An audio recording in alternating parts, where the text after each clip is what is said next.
the attic. He's one of these fortunates whose work is also his hobby. He's a biochemist and dietitian. And Lane was in the gunroom on the second floor, working on his new revolver. Fred Dunmore was having a bath, and Geraldine and I had taken our coffee into the east parlor. Geraldine put on the radio, and we were listening to it. It must have been about 7:47 or 7:48, because the program had changed, and the first commercial was just over when we heard a loud noise from somewhere upstairs. Neither of us thought of a shot. My own first idea was of a door slamming. Then about 5 minutes later, we heard Anton in the upstairs hall, pounding on a door and shouting, "Lane, Lane, are you all right?" We ran up the front stairway and found Anton in his rubber lab apron, and Fred in a bathrobe and barefooted standing outside the gunroom door. The door was locked, and that in itself was unusual. There's a Yale lock on it, but nobody ever used it. For a minute or so, we just stood there. Anton was explaining that he had heard a shot and that nobody in the gunroom answered. Geraldine told him, rather impatiently, to go down to the library and up the spiral. "You see," she explained, "the library is directly under the gunroom, and there's a spiral stairway connecting the two rooms." So Anton went downstairs, and we stood waiting in the hall. Fred was shivering in his bathrobe.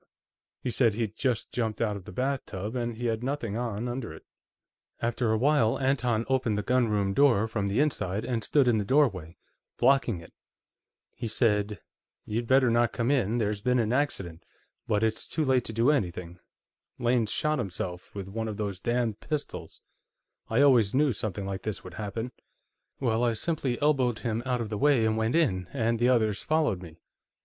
By this time, the uproar had penetrated to the rear of the house, and the servants, Walters, the butler, and Mrs. Horder, the cook, had joined us. We found Lane inside, lying on the floor, shot through the forehead. Of course, he was dead. He'd been sitting on one of these old cobbler's benches of the sort that used to be all the thing for cocktail tables. He had his tools and polish and oil and rags on it. He'd fallen off it to one side and was lying beside it.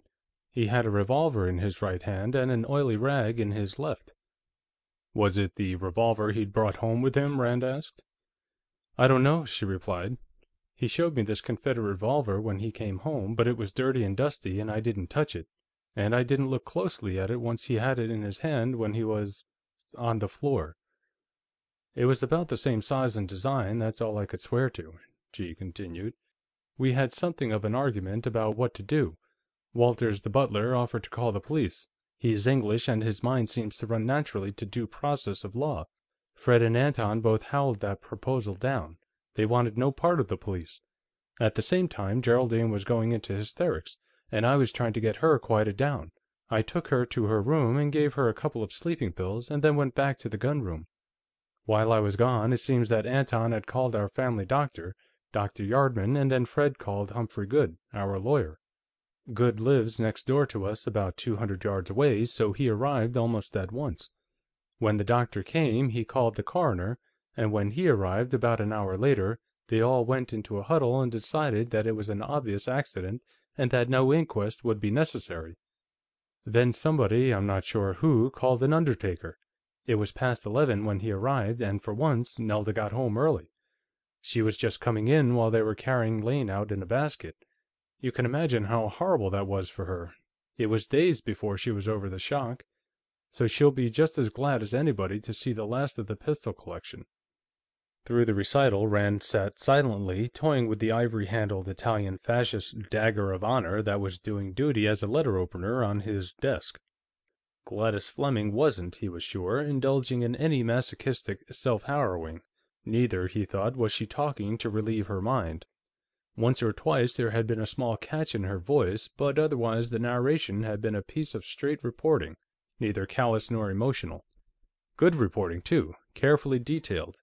There had been one or two inclusions of inferential matter in the guise of description, but that was to be looked for and discounted, and she had remembered at the end to include her ostensible reason for telling the story. Yes, it must have been dreadful, he sympathized. Odd, though, that an old hand with guns like Mr. Fleming would have an accident like that. I met him once or twice and was at your home to see his collection a couple of years ago. He impressed me as knowing firearms pretty thoroughly. Well, you can look for me tomorrow, say around 2.